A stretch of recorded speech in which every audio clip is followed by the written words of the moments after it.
So, hello everybody again. Welcome. Please join me to welcome Tracy Sinclair, our coach today. She is actually a master certified coach from the ICF. She is also trained coaching at supervisor, mentor coach, and ICF assessor. She has co-authored a book which is called Becoming a Coach, the Essential ICF Guide, published in 2020, which provides a comprehensive guide to coaching for coaches at all levels of skill and experience. The psychology that underpins coaching and the updated ICF Core Competency Model. So today will be about understanding and applying the updated ICF Competency Model. So, Tracy, please. Welcome to the board. Thank you so much, Mahmoud, and thank you everyone for joining today. It's lovely to be amongst such a large community and also such an international community. I was just scanning down some of the names and things here, and it's lovely to just see so many people coming in from different parts, and nice to see that I recognise some of the names as well. So some people who are familiar to me in the audience. So thank you very much for that. Just on a practical note, I'm going to share a few slides with you, and these slides will be made available to you afterwards. So please don't worry necessarily about writing lots of things down. We will make the slides available to you as a handout afterwards.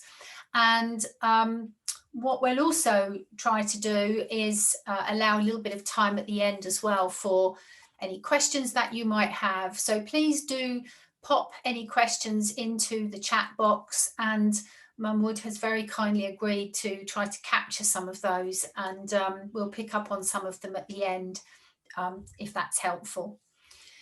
So I will start to share my slides. This is such a big topic around the competencies to do it justice in the time that we have. So I'm going to focus particularly on a couple of things really. One is, what are the key foundational building blocks, if you like, to the updated model?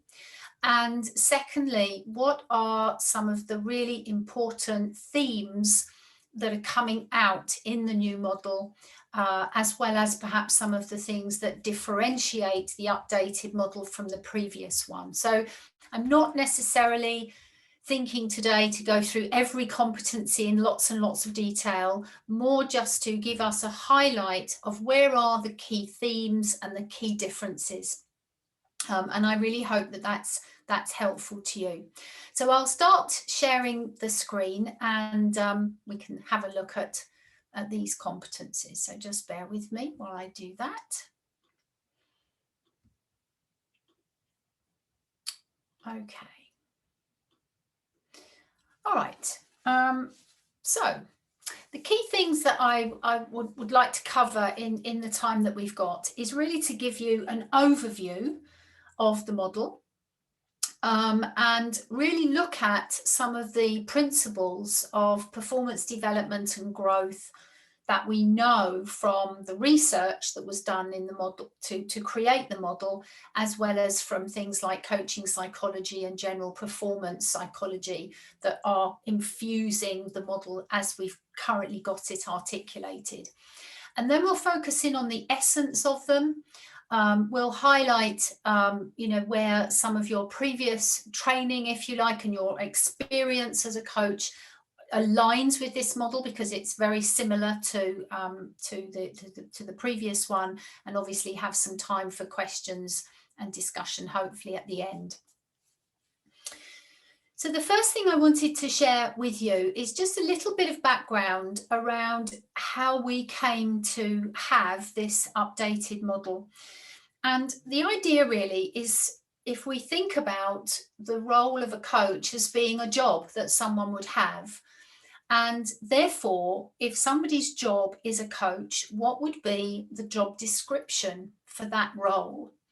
And therefore, what would be the competencies that a person fulfilling that role well to various levels would need to display? And so that is what was undertaken in what the ICF have called job analysis, is to analyse the job of a coach, to understand what the description of that job is and what are the competencies, therefore, that are needed. And the idea is that this review is undertaken about every 5 to 7 years.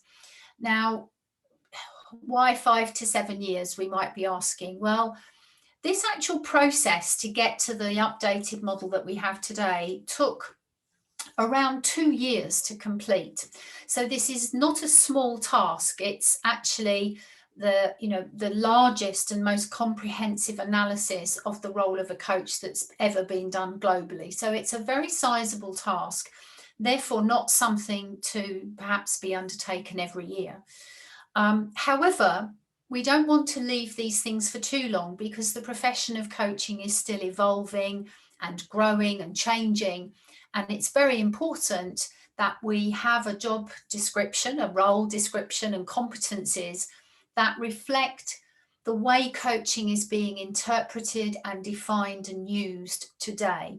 So that's why there is this intention of reviewing this every 5 to 7 years. When the ICF undertook this task, we engaged with an outside partner, and that was to really ensure neutrality, objectivity, and subject matter expertise. And the organisation the ICF partnered with is called HUMRO, which is the Human Resources Management Research Organisation. So they specialise in job analysis, competency analysis, and competency description. The piece of work was very data driven and included a whole range of activities across this 2-year period, partly interviewing subject matter experts, so interviewing coaches with different credential levels from different parts of the world, different cultures, different languages.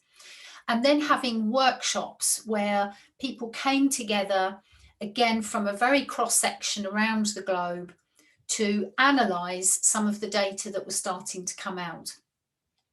This was also coupled with a survey that was done with ICF members. And as a result of these various ways of gathering data, the team of people working on this identified what were called critical incidents. And I find this quite interesting, actually, what a critical incident is. So a critical incident is when, in the process of coaching someone, the client has some kind of positive or forward-moving shift, a positive or a forward-moving shift.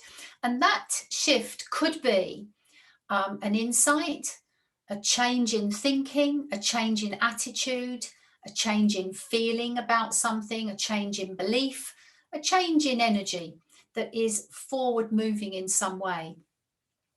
And then through analysing many recordings of coaching sessions, we can backtrack almost to look at what was it that the coach did or did not do, say or did not say, that may have contributed to that positive shift that the client then had. And that point is identified then as a critical incident. And when all of this data was analysed, certain patterns and themes started to emerge that evoked these critical incidents. And that is then what started to help us to formulate the tasks that a coach undertakes, the knowledge that a coach has, the abilities that a coach has, and other characteristics that mean we can fulfill this job description of being a great coach. So after all of that was analysed, some recommendations were made to the global board, and in September 2019, the updated code was, the updated competency model rather, was approved. And so we have now been in the last year and a half in a transition period where coaches schools, training organisations, mentor coaches, supervisors, etc., are transitioning across from the previous model to this updated model with a view to the assessment system coming into action for the updated model at some point later on this year. So that's the background. And if we look at this updated model, what is very positive is that virtually all of the concepts and principles that were in the previous model are still included. And that's really important because it demonstrates that this truly is an evolution of something rather than us realizing that what we had before wasn't correct or wasn't accurate. So it's very much not that case. It's very much us realizing through the research that actually these principles are staying very much the same, and they're then evolving and being enhanced further. And then from a very practical perspective, what we know is that the new model is much more streamlined in its language. It's more consistent in language, which is very important from a translation perspective. Some concepts have been enhanced or highlighted, which I'll tell you about in a moment. And the piece of work is just articulated in a way that is more cohesive and is also more succinct. It's actually shorter, which is probably helpful. So I think one of the key things I really wanted to share with you are what are the key themes that were coming out of the research that has led to the model that we have now. And there are 5 areas that really are being underlined, and these are patterns and themes that came out of the research and the data gathering over and over again as being really, really important. So the first one is around ethical behaviour and confidentiality. So this links very much into the idea of our professionalism as coaches, our integrity, honouring the clarity of what coaching is compared to other ways of working, and really maintaining this quality of confidentiality around the piece of work that we're doing with our clients. The next key theme is where the coaching agreement, or the coaching contract as we sometimes call it, has been expanded to articulate an expectation that as coaches we are contracting at 3 very distinct levels, and I'll share what those levels are with you. And this really comes out of the fact that one of the things that we notice is that the coaching agreement and establishing the coaching agreement can be one of the areas that is perhaps not as deeply explored as it could be. And so it's often one of the things that comes up when if coaches don't pass their assessments, for example, it's quite often because the coaching agreement wasn't fully established.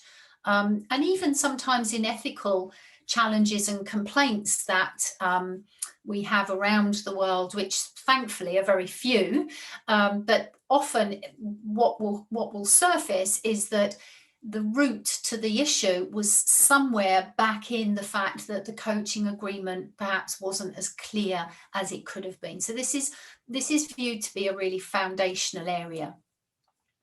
And then we have the partnership concept of, and this is linked back into the confidentiality of the equality of the people. So we're not looking at a hierarchical relationship. We're not looking at a parental relationship. We're looking at something that is 2 professional people coming together in an adult way to have a conversation that is useful for the client. So that part is enhanced as well. And then the last 2 are where we have we see that the idea of the professional development, the ongoing growth and development of the coach is viewed now as, it's been highlighted even more than before, that there is an expectation that as coaches, we are still looking to learn, to grow, to develop ourselves, and not just doing something to other people, that we're really looking at that lifelong learner kind of approach, so that we can engage in reflective practice and therefore self-regulate around our own biases, our own views, our own knowledge or experience that could actually get in the way of the coaching. So this idea of professional development is really important. And then finally, the integration of the client and coachee context and culture. So this is really underlining this idea that the person in front of me that I'm coaching is not the same as me. They are a unique individual, and I need to be mindful that they may have a very different background to me. They may have had a very different life experience to me. They may come from a different culture, from a different spiritual background, from a different family background, even from a different organizational background. So we're looking at how can we encourage ourselves as coaches to really be mindful and sensitive that this person in front of me that I'm coaching is more than just that person, that they have a system around them, probably multiple systems around them, a family system, an organizational system, a cultural system. And am I aware of the fact that that may be different to me, and therefore how can I be of best service to that person? So these are the themes that are coming out as really important. Now, if I share with you then what the actual competency model looks like at the highest of level, you will see now that we have 8 competencies, and they are clustered under 4 domains. So we have the foundation domain, which has 2 competencies, and this is really saying that competencies 1 and 2 are the bedrock, if you like, the foundation from which great coaching is done. So these are very much speaking to how we operate as a human being and a professional, and not just what we do in our coaching sessions. And then domain B is co-creating the relationship.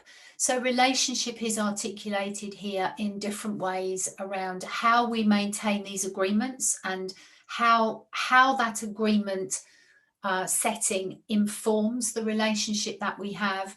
How do we cultivate trust and safety, and how do we make ourselves as fully available to the other person as possible through our presence? And relationship, if you link back to the key theme on the previous slide around partnership, is really coming through here, because one of the things that we know from coaching psychology, for example, which also relates to the therapeutic setting as well, and a counselling environment, is that the nature and quality of the relationship is absolutely fundamental to the success of the coaching engagement.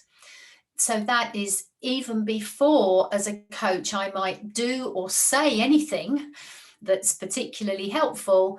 If the quality of my relationship with the other person is not strong, the work is undermined. So relationship is really significant. And then in the domain C, we have communicating effectively, which is where we've got the 2 really core competencies of listening. How do we truly and fully listen? And also, how do we respond on the basis of that listening? How do we respond and offer something into the coaching space that is going to have the potential to evoke awareness in the other person? And ultimately, that takes us really to domain D, which is cultivating learning and growth, which is ultimately what this is all about. Is the purpose ultimately of the coaching process is to facilitate client growth. So there's another for me, another message in here that coaching is not necessarily just about getting a solution to a problem or getting an outcome from a goal or a result from a goal, even though those things, of course, are important. But more than that, what we're really looking at here is how can we invite the person to think about how have they grown as a human being through finding that solution to that problem, through achieving the goal that they wanted to achieve. So this idea of growth beyond the actual tactical piece they've been working on is very rich territory here. Now, this slide I'm not going to spend too much time on because it's very, very complex and is something that I'm sure when you get the handouts, you will work through much more easily. But for those of you who are interested, some of you may not be, this shows the comparison of the old to the new, if you like. On the left-hand side, you'll see the 11 competencies that we used to have, or that are still in action now, but that will transition out. And then on the right-hand side, we have the new competencies, and you can see how one correlates across from old to new. So I won't go into too much detail with this because I think when you look at it later on, it's fairly self-explanatory, but a couple of things to point out. First of all, you will see a new competency has come in, which is competency 2, embodies a coaching mindset, and that is worth noting, which we'll talk about in a moment. And you'll also see that what's potentially disappeared, or looks like it's disappeared, is the old competency 7 of direct communication. And just to say that this idea of direct communication hasn't gone away. It's not that the research identified that it's no longer relevant, because it is. It's just that it wasn't viewed as needing a competency that's separate in its own right. The view is that the elements, the principles of direct communication are coming out and are infused in all of the other competencies. So it's considered to be something that's more of an undercurrent, if you like, throughout all of the competencies, rather than being a competency on its own. And then the last piece before we actually dive in and have a look at each of them is I'm just highlighting here a potentially interesting way to look at this model, which is where we think about the domains B, C, and D as the doing of coaching. This is the activity, the behavioural element of coaching, where we are actually engaging conversation by conversation. And that really starts mainly from competencies 3 through to 8. And from an assessment perspective, that's the main area of focus, that competencies 3 through to 8 are the focal point, if you like, for how we evidence how a coach is displaying those competencies in a coaching conversation. However, we have this all-important foundation, and that is what could be called as the being of the coach.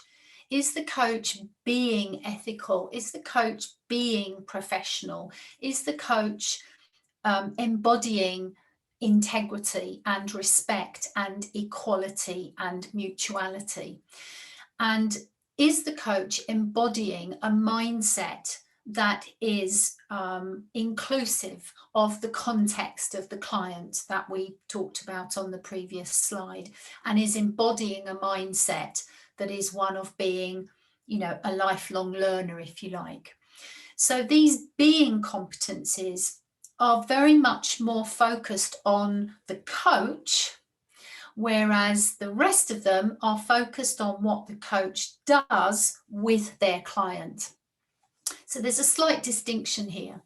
And although we may say that those two competencies are not directly assessed, in actual fact they are, because the demonstration of them, or the lack of, will actually show up in some of the other competencies. And so some of competencies 1 and 2 can be viewed almost by or noticed in their absence, and some of the others are noticed by how they show up in other competencies. So that's a little bit of the foundational piece. And what I'd like to do now is I'm going to share, just go through each of the competencies one by one, but I won't spend too much time on each one because, as I say, I want to really focus on the essence and the differences and where some of these core principles are coming through. And then when I've shared those, we'll stop sharing and see what questions and things you might have. So I'm going to start with competency 3, actually, because that's the one that is about the doing side. And I said I'd talk to you about the levels of agreement. So there are 3 levels of agreement that it's useful for us as coaches to think about when we're engaging in a client relationship. And the first one is the agreement for the coaching relationship or relationships. For example, I may just have a pure one-to-one relationship where it's a private engagement and I'm coaching one other person. However, there may be more people. There may be a line manager involved or a sponsor. There may be other stakeholders involved. And that's, you know, quite often the case in a corporate or professional environment with when coaching engagements are set up. And so with this level 1, this is us considering, before the actual coaching work even starts, is exploring things like, what is our relationship? And is it a good one? So coach-client compatibility could come in here. What is the relationship between the coach and my client's line manager, for example? So exploring things like, how will we manage confidentiality? What information will or will not be exchanged, and how and by who?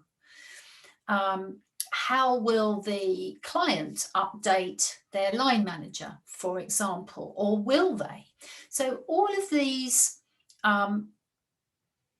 conversations, if you like, to understand who are the parties involved in this and how do they relate, and what are the boundaries and the agreements around how this process will work between the various people involved. It could also involve very practical things as well, such as timings, logistics, practicalities, how many sessions, how long for, how much money, how frequently, all of those kinds of very practical planning kinds of activities. And then level 2 is an agreement for the overall coaching plan and goals.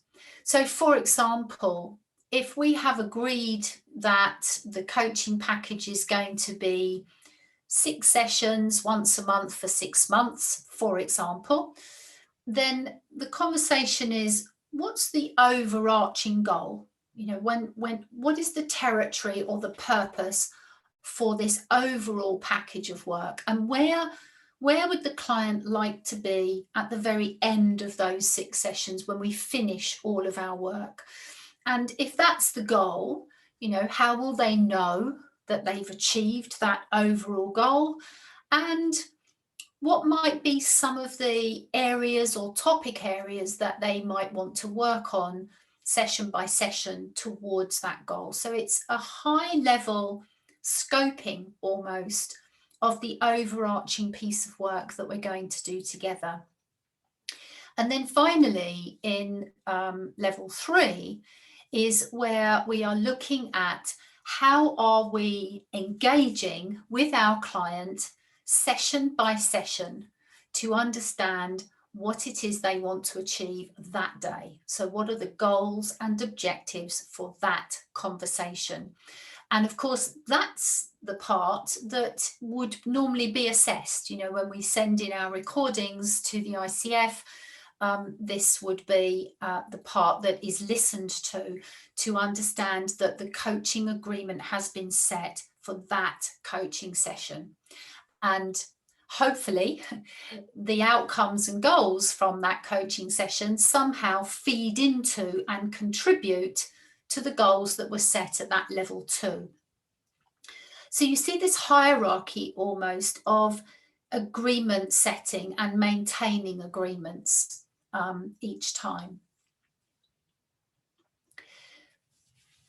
Going into these competencies then, this competency 3 is quite a long one, so it covers 2 slides. And as I say, I'm not going to go into detail about each line of these because that would take up a lot of time. But I want to just highlight the key themes where they're coming through. First of all, you'll see that every competency now starts with an active verb. So in this instance, establishes and maintains. And you'll notice throughout the model, words like maintains, cultivates, ongoing, these kinds of continuous words are starting to come through, and they're there very much for a reason, so that there is a message here that some of these activities are not just one-off singular events. And hopefully you will see in the definition here, where those, which is in gold, where those 3 levels are being articulated. So partners with the client and relevant stakeholders to create clear agreements about the coaching relationship. So that was that level 1.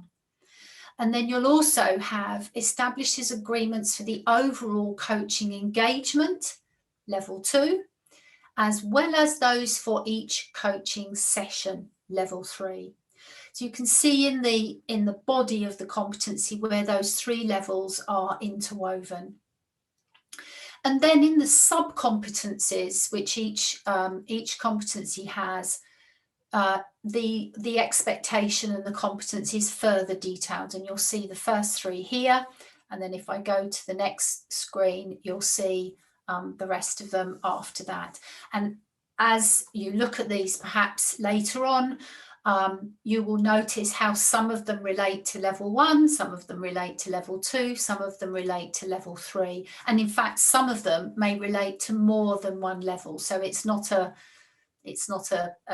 pure categorization, if you like. Moving on to competency 4, we see this active verb again, cultivates, which implies continuity. We don't just create trust and safety once. The idea is that it's cultivated over time. And the concept here being that we want to nurture a safe and supportive environment. And you'll see here that we have this relationship of mutual respect and trust. So that mutuality piece is coming in. And part of what this really speaks to is that we know from coaching psychology and other forms of psychology that it's the environment that we create that is going to be very pivotal to the success of the work.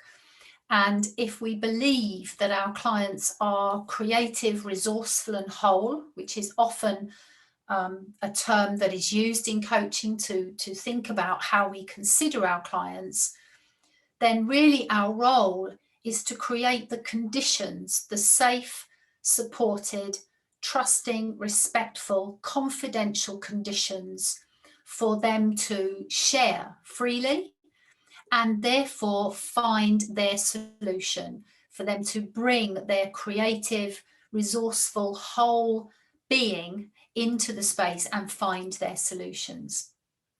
And then you'll see here again some of the sub-competencies. And just to note, number 1 there, which is the coach seeks to understand the client within their context. So this is that idea of not just focusing on this person in front of me, but what is their background? What is their sense of identity? What kind of environment do they come from? And does this mean that I have to know all of their life history and all of their environment and their background? No, because we know that coaching is a space of being comfortable with not knowing. However, what's important is that we are sensitive to the fact that they do have these experiences, these values and beliefs, and they may or may not be the same as mine. So how do I engage with them in a way that is respectful, is trusting, is supportive, and is not loaded with my own assumptions or my own experience, because my experience may be very different to theirs. And then competency 5, maintains presence. So again, an active verb, and you see this continuation again, maintains presence. So presence and trust and safety are like a thread that run through the whole relationship. And we're really wanting to really open up that space. And I always think of competencies 4 and 5, cultivates trust and safety and maintains presence, as being, hand in hand. They are the two pieces coming together that really shape the relationship that we have. And then competency 6, listens actively. Once again, this is really to support client self-expression, and to really be listening for what the client is not saying as well as what they are saying.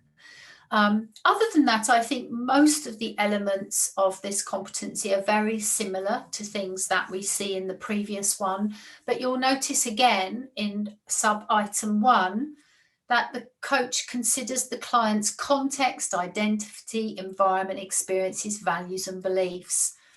So this idea of considering the bigger picture of the client is coming through yet again. And then competency 7, evokes awareness. Now, for those of you who are familiar with the previous model, you'll remember that this competency was called creating awareness, and there was a deliberate shift away from the word creating to evokes. And part of that was because there was a view that as coaches, we don't create the awareness. The client creates their own awareness. Yeah, so it's really quite a deliberate shift to place the ownership and the power and the sense of direction back with the client, that it's the client that creates their own awareness, their own experience. And what we do, however, is we offer something into the space that has the potential to evoke that awareness in some way. So there's quite an interesting shift in the choice of language there. And with this competency, we will see that there's a lot of what was competency 6, competency 6, powerful questioning is coming into this one that is now evokes awareness. So you'll see where the thought-provoking questions are coming in. And if we take this back to the definition, the ICF definition of coaching, that is, coaching is a partnering with clients in a thought-provoking and creative process that maximizes their personal and professional potential, or that inspires them to maximize their personal and professional potential. So this is really at the heart of this idea of what can we offer into the space that is going to provoke and evoke new thought and therefore new awareness. You'll also see, if you look at subcompetency 11 here, how there is a space here for the coach to share observations, insights, and feelings without attachment, that have the potential to create that new learning for the client. So this is an example of where something that came previously from direct communication is showing up here. But what I wanted to also say about this is that this particular point has always actually been a bit of a point of contention in coaching circles for some years, where one school of thought says coaches should absolutely never give their own perspective. You know, it's all about the client, it's not about the coach. And there's quite a you know, an extreme perspective. And then right at the other end of the perspective, there's this sense that, well, of course, why would a coach not share something if they felt it was going to be helpful to clients? And this has often been a very difficult space to navigate, to say, well, what do we do then? How do we know whether to say something, offer something or not? And what was quite interesting was that the research in the job analysis showed that the reality, whatever our perspective and our view on this is, the reality is that coaches do offer their perspective. And even more interestingly and important is that most of the time, the coach's perspective is valuable and is perceived as valuable by the client. So hence this now being very directly in here. And there are a couple of things that we could remind ourselves as coaches to regulate a little bit effectively around this. The first one could be, how much do I offer my perspective? You know, if I'm really coming in with my views, my feelings, my observations a lot, is that tipping the balance a little bit and I'm bringing too much of myself in?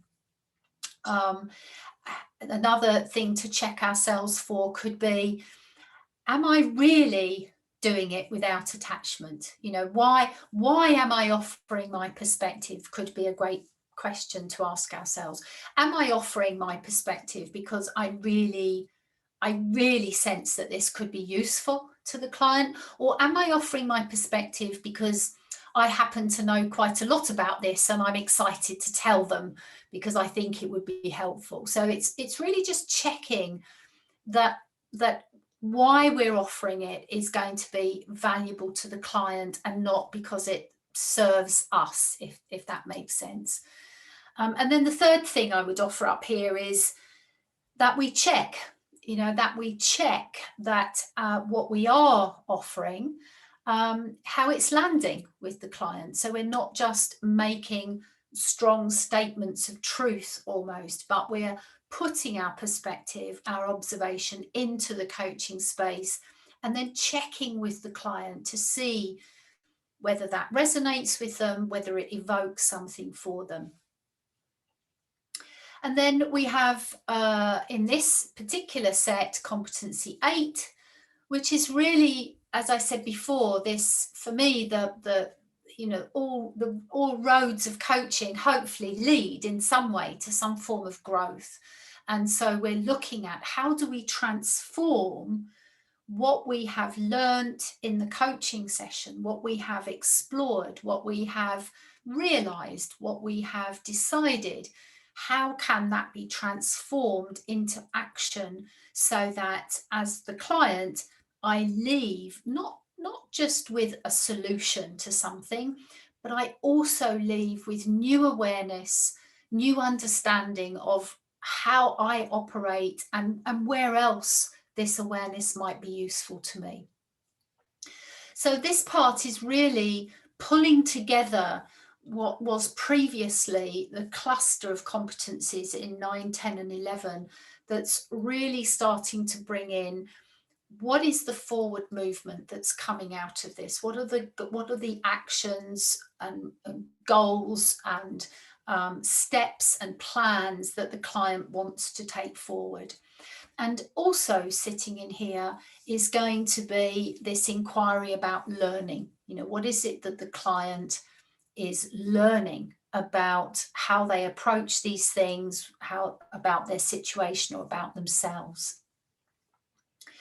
So these are the what I call the doing competencies. If we go back now to the beginning and look at competencies 1 and 2, which were the 2 being ones, is that what we're saying is that with these 2 competencies, 1 and 2, this is that foundational piece, that if we get these 2 competencies really solidly and consistently in place in terms of how we operate, our coaching practice from there is going to be so much more effective. And so this one demonstrates ethical practice.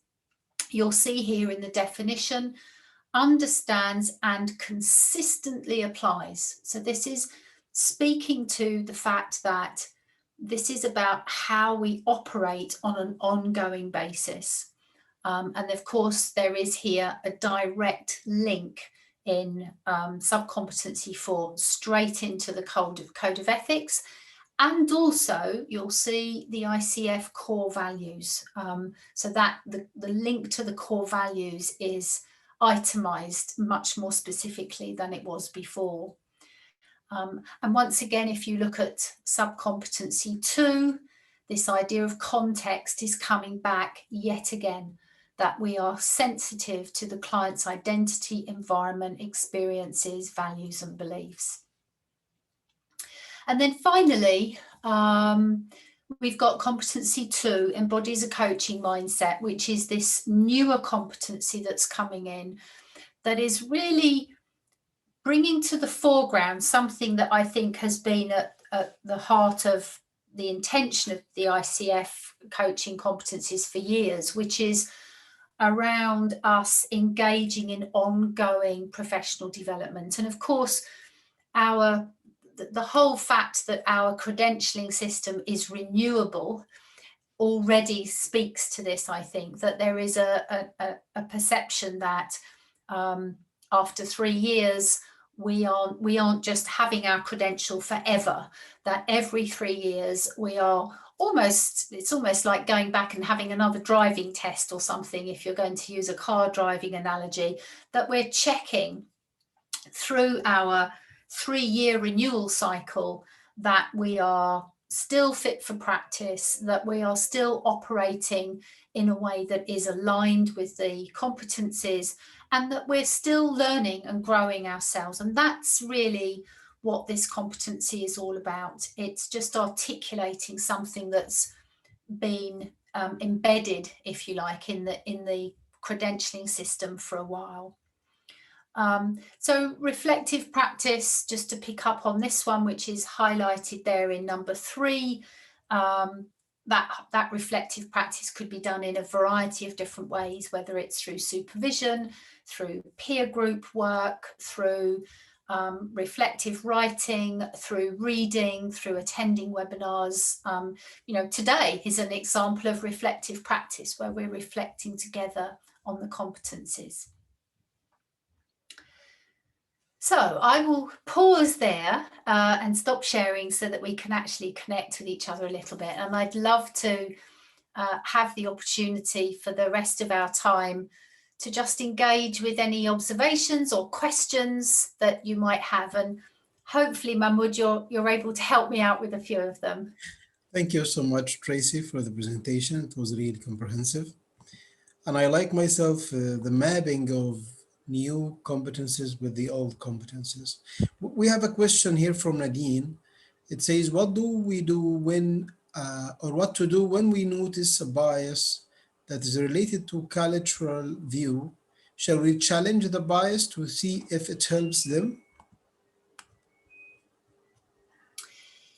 Yes, I mean, I think there's a couple of things really. I think, first of all, challenging any of our perspectives can be helpful because, as we know, we are creatures of habit and we can get very ingrained in a certain way of thinking about things. And so I think challenging perspectives is a helpful part of coaching, and it's how we challenge. So I think what's really important is that however we do that, it's done with respect and sensitivity to whatever are the values and beliefs and perspectives of the other person. So I suppose I find myself gravitating more to the word of inquiry perhaps than challenge, even, because what we don't want to do is to create any form of disrespect or misunderstanding in how we're challenging. Thank you, Tracy. Vinzo, we have a question. Thank you, Mahmoud. Tracy, thank you so much for today. It was really lovely and a lot of insight. My question is, I move around between a lot of countries, and I'm finishing my ACC coaching program with CTA. So my question would be, if I finish in the next couple of months and I want to start training, is it a must that in every country that I go to, I should register my company? What are the rules for ICS so I can start coaching and earning money? And this is to coach, yes, for you to actually operate as a coach. So from an ICF perspective, there's nothing that says you can't operate as a coach wherever you want to. You know, if you're a globetrotter, as it were, and you're working in different countries, the key thing would be that you are operating legally based on the professional expectations in that country. So that would be the only thing I would check. And of course, that would be different in different countries. If you're working virtually, I mean, we're all working in such a networked virtual world now. You know, I have my business, which is registered in England, and all of my insurance policies and everything to do with that is housed around British law, if you like, and criteria. But I coach people from all over the world. But I think it's probably different if you're actually there. So that's the bit that I would check. It's more of a local legal requirement than an ICF one. All right. Thank you so much. Now everything's clear for me. Thank you so much. Good luck with your practice. Thank you. Thank you, Vinzo. Thank you, Tracy. June is asking, first, do you think humor can be part of coaching? And where do you think humor can be safely inserted into the competencies? Humour, yes, thank you. Oh, I've had this question raised a few times. It's obviously a really important one. And I've had people complain actually that the humour bit has been taken out, because in the previous model, it actually said something in there about appropriate use of humour. And some coaches are very missing that that's there. The reason that I think it's been taken out is not because it's viewed that it's inappropriate that we use humour, but it's that humour is just one example of different energetic ways that we may connect with a client. And so my perspective, and I believe also the ICS perspective, would be that humour is absolutely permissible in a coaching conversation as long as it's appropriate. So the key thing for us would be to be guided by our client. So to meet the client's energy and to check, because there are some times where humour and lightness may be absolutely the best wonderful thing to bring into the piece of work. But there could be other times where if we introduced humour, it would actually be really quite inappropriate and damaging to the relationship. So I think it's really a question of judging that based on the piece of work and the client at the time. Thank you, Tracy. We have another question from Nawal. Can you explain about ICF mirroring concept? ICF mentoring? Mirroring. The So mirroring. Yeah. Mirroring? Yeah. Mirroring. Yeah, okay. So mirroring, well, there's a couple of elements that come to my mind around mirroring in coaching.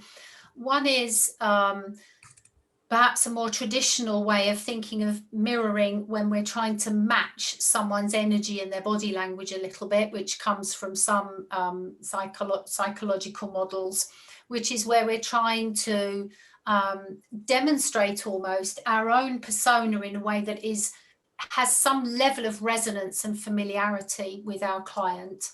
That would be one example of mirroring. But the main area where I think mirroring is useful is in feedback, is that we talk about how do we hold up a mirror where we are offering a perspective to the client based on what we've seen. So we talk about holding up the mirror to say, this is what I notice. I notice this pattern, or I notice you say this, or I notice when you talk about something, your energy drops.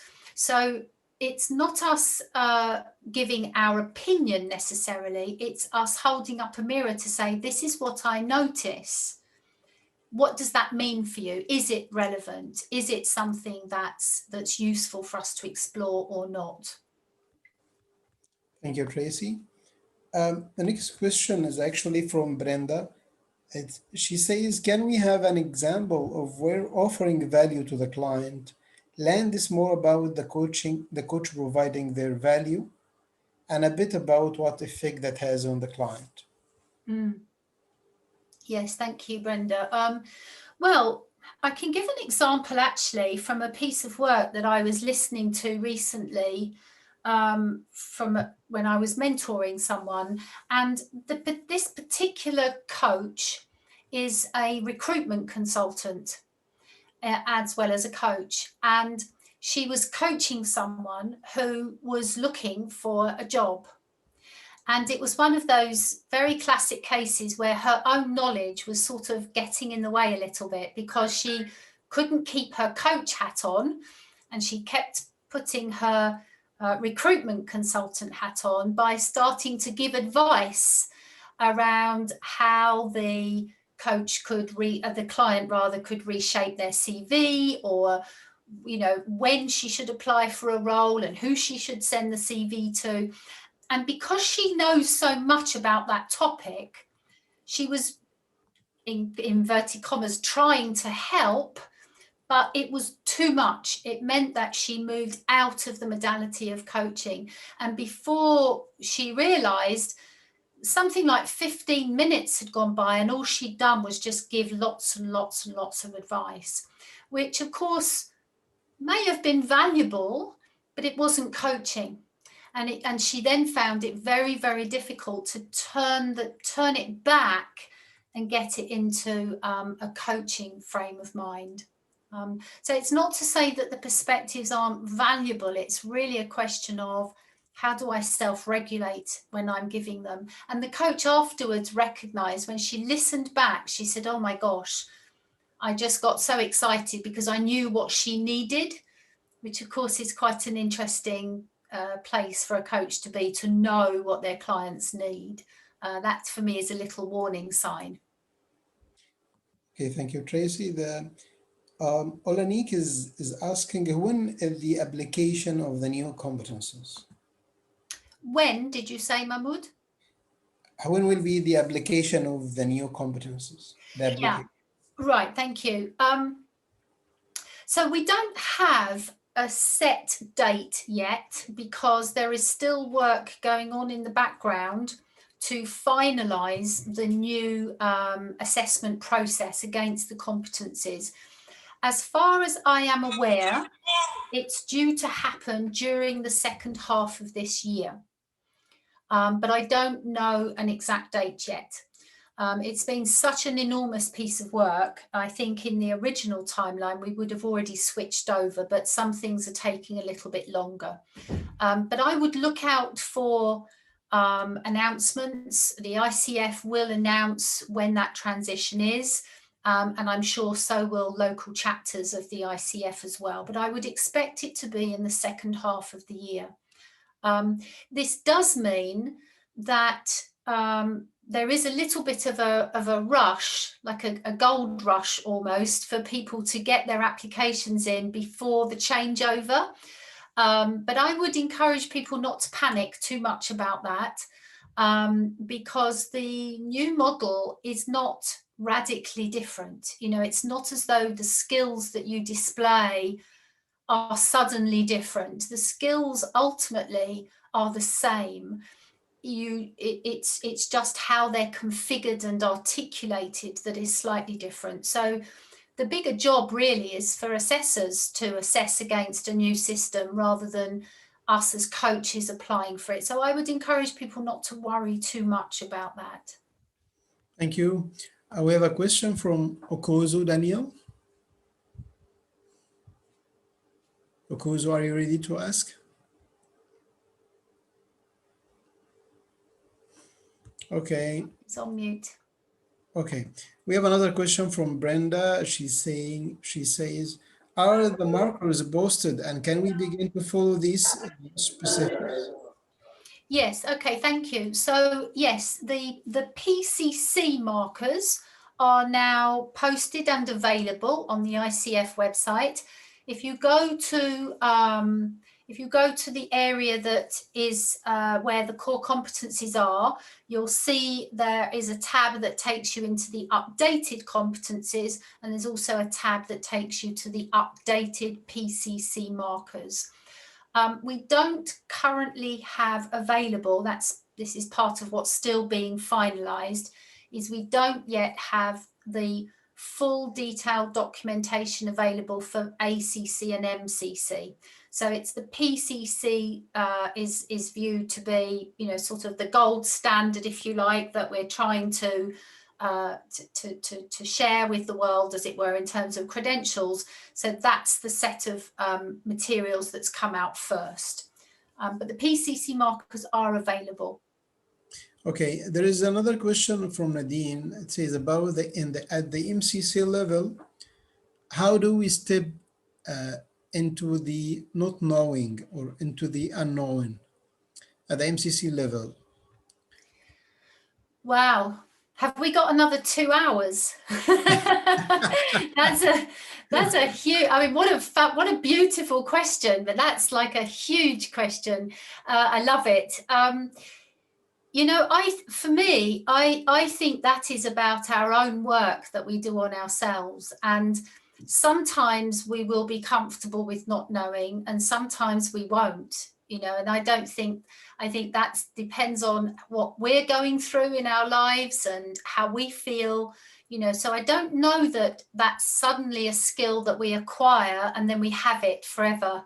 You know, we are at the ebb and flow of our own feelings and emotions and things, just like everyone else. So for me, it's about an ongoing work in progress that we're constantly checking ourselves, and that's where things like supervision or peer coaching groups are very useful.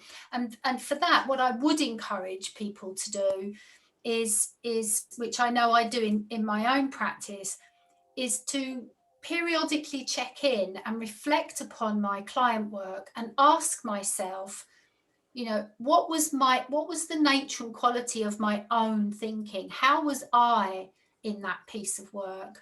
Where did I feel confused? Where did I feel a little bit stressed? Where did I feel frustrated? Where did I feel like, oh, I don't know what to ask next? Because they're those little signs that are normal human signs that we're not embracing the not knowing, because it's very difficult. I think it's very difficult. Human beings are wired to want to know, and if we don't know, we tend to make it up, don't we? We fill in the gaps. So, you know, just because we're coaches, we're not suddenly going to just float in a cloud of not knowing happily forever. So I think it's a work in progress. That's the quick answer to that question anyway. Thank you so much, Tracy. We don't have any more questions, so I'd like to thank Tracy first for this wonderful presentation. And thank you so much, all of you, for attending this today and interacting with us. And see you next Tuesday with CTA Transformational Tuesday. Thank you so much. Thank you, Thank Tracy. you, everyone. Lovely to meet you all. Thank you so much. Thanks, Tracy. Thanks, Mahmoud. Thank you. Thank you, Dumi. Thank you. Thank you. Tracy. Thank you, Thank everyone. you so much. Thank you. Thank you very It's been much. very helpful. Thank you. Thank you, Tracy. Thank you. Thank you so much. Thank you.